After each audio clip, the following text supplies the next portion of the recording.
Este é o Conexão Futura na tela do seu canal Futura e também na tela do seu computador, tablet ou celular. Então acesse aí futura.org.br/Conexão Futura. Aqui você encontra os nossos destaques, episódios mais recentes e ainda os caminhos para acompanhar as nossas novidades nas redes sociais. Aqui estamos no Facebook, eu mostro para você aqui, e também no nosso Twitter. Você pode saber aí as nossas novidades, Minuto Futura e muito mais.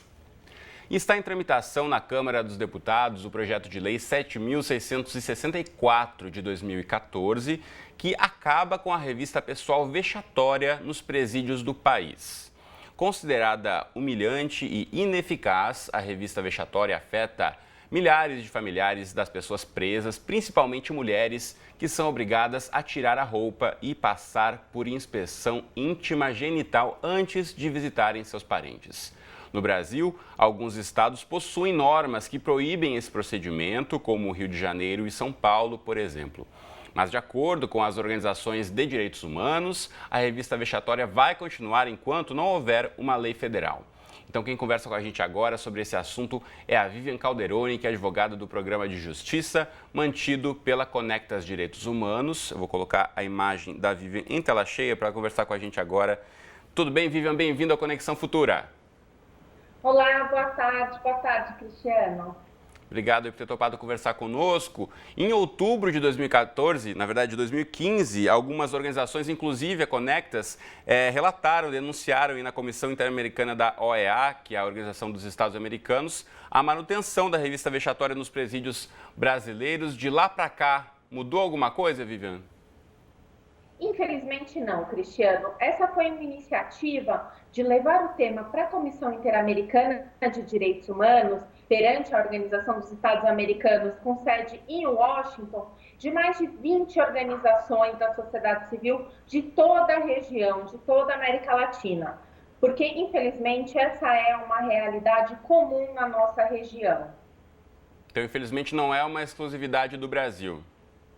Não, infelizmente não é uma exclusividade brasileira. E foi uma iniciativa muito forte, muito poderosa, porque foi a primeira vez que esse tema foi levado com tanta força por tantas organizações de diferentes países, como eu disse, mais de 20, em uma audiência lá presencialmente em Washington. Agora, Vivian, a gente sabe que infelizmente o Brasil está aí entre os 5 países com maior população carcerária do mundo, mais de 500 mil de brasileiros aí presos, e isso afeta, como já dissemos aqui, os familiares diretamente ou indiretamente, a questão da visita, principalmente para as mulheres. Agora, para quem não está familiarizado com a questão da comunidade carcerária ou dos seus familiares, você pode explicar para a gente um pouquinho como é o processo mesmo, para o pessoal conseguir compreender o que seria uma revista mais adequada e não tão invasiva? Claro, como você bem colocou, o Brasil tem mais de 500 milhões de presos, né? A população carcerária passa, na verdade, dos 600 mil presos, colocando o Brasil aí no topo dos rankings mundiais, infelizmente.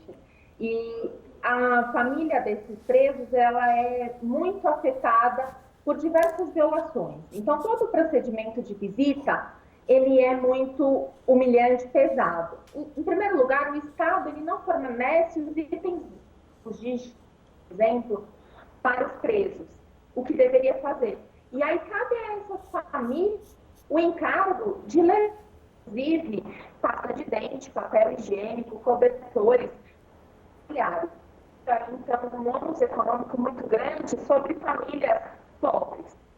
Além disso, quando chegam no dia de visita, então, nos portões das penitenciárias, elas devem passar por uma revista. E essa revista, tal qual ela ocorre hoje, ela é muito humilhante, pois ela exige um agachamento, nudez, muitas vezes esse agachamento é em cima de um espelho, abertura dos genitais, abertura das partes genitais para serem inspecionadas pelos agentes de segurança. E esse procedimento ele atinge a todos os visitantes. Nós falamos que em sua maioria mulheres, porque mais de 80% dos visitantes são mulheres. Mas esse procedimento atinge mulheres de todas as idades, inclusive adolescentes, crianças, bebês de colo. Então, inclusive, as fraldas são retiradas, as perninhas do bebê são abertas e há uma inspeção genital também nesses bebezinhos. gestantes também precisam realizar o agachamento, idosas, mulheres obesas, inclusive menstruadas, numa situação extremamente humilhante realmente. Uma revista mais adequada, ela não incluiria a nudez em nenhuma hipótese. A nudez, a obrigação de ficar nua na frente de um agente do Estado, ela por si só viola princípios básicos como a dignidade humana. E ela precisa ser proibida de modo sensível em todo o país. Agora, Vivian, quem defende essas revistas mais íntimas coloca como argumento que seria uma forma de evitar, né, a entrada de telefones celulares, armas e drogas, principalmente dentro dos presídios. De que forma, então, já existe tecnologia ou outras maneiras, como você já está explicando para a gente, de evitar que esse tipo de material entre nos presídios sem que o visitante tenha que passar por uma revista vexatória? Justamente. Na realidade, esse argumento da segurança ele é baseado num mito.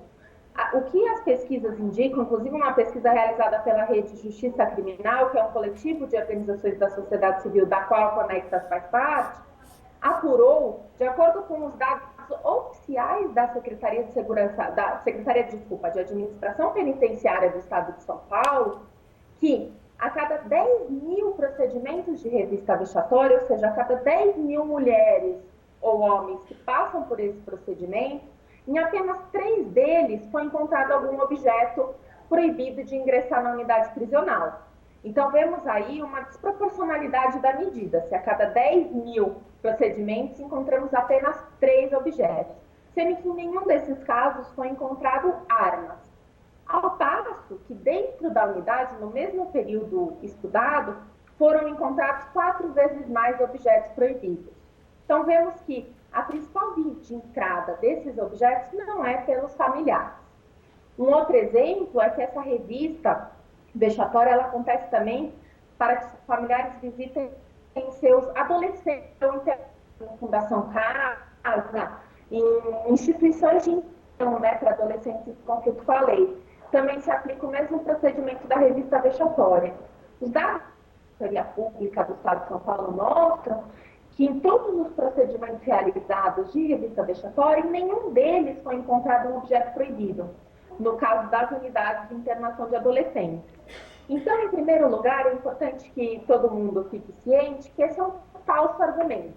E temos, então, dados e pesquisas consolidadas com isso.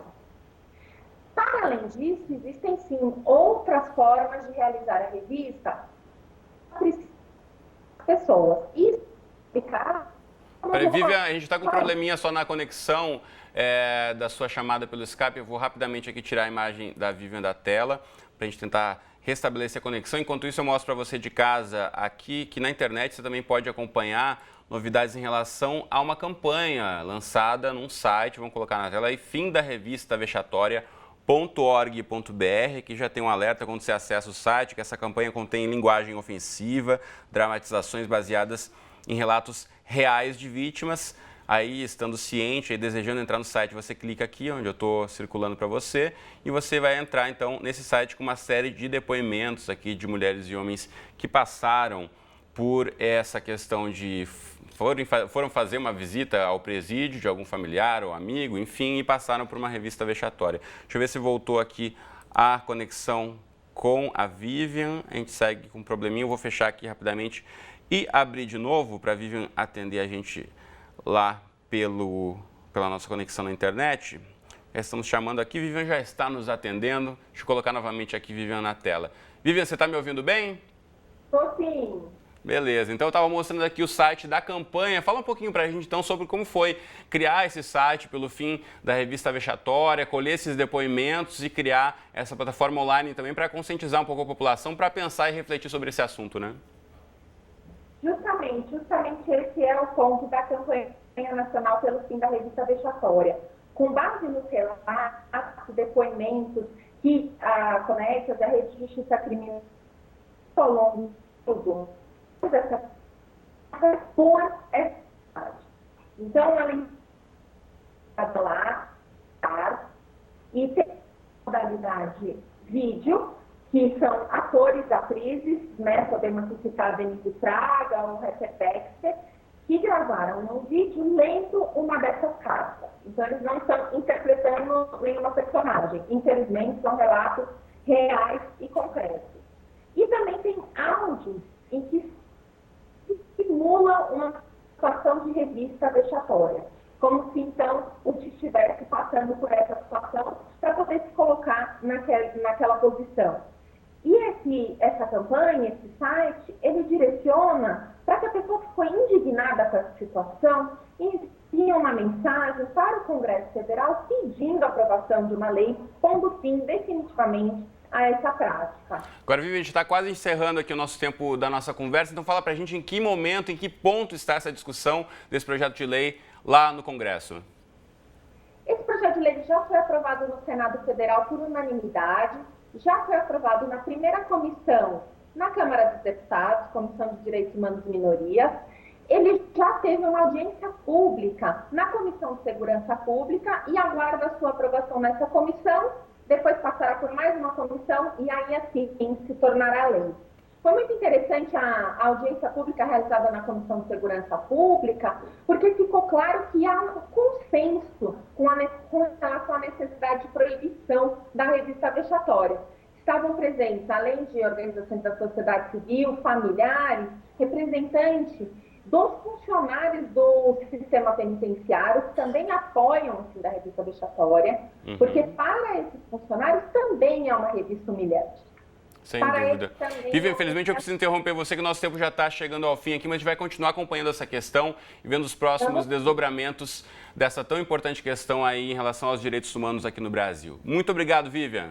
Obrigada. Quero aproveitar e mostrar para você de casa também aqui na internet, se você saber outras iniciativas e os projetos da Conecta, você pode ir diretamente ao site deles, que eu vou mostrar para você em 2 segundos. 2, está aí na sua tela, conectas.org, para você ter todas as informações sobre o trabalho dessa ONG, que trabalha aí muito próxima aos direitos humanos aqui no Brasil, tá certo? Encerrado o nosso tempo, então, na próxima entrada do Conexão, voltaremos falando sobre cuidados com a saúde e alimentação no verão. Então, não perca, a gente volta daqui a pouquinho com mais Conexão Futura. Até já!